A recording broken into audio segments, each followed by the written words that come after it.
नमस्कार आदरणीय भक्तगण, निर्णय मंडली, शिक्षकगण और मेरे प्यारे साथियों, आज मैं आप लोगों के सामने एक हिंदी कविता पढ़ के सुनाने जा रही हूँ। इस कविता का नाम है पहली बूंद और इसे लिखा है गोपाल कृष्ण कौल।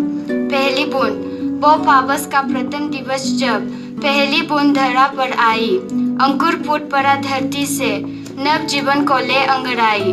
धरती के सूखे अंधेरों पर गिरी बूंद अमृत से आकर, वसुंधरा की रमौली से हरी धूप फूल की मुस्काई।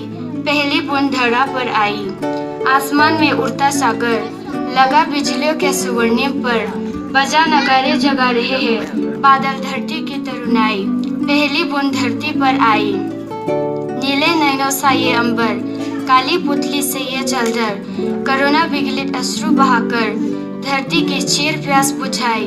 बुरी धरती सस्य श्यामला बनने को फिर से ललचाई। पहली बूंद धरा पर आई।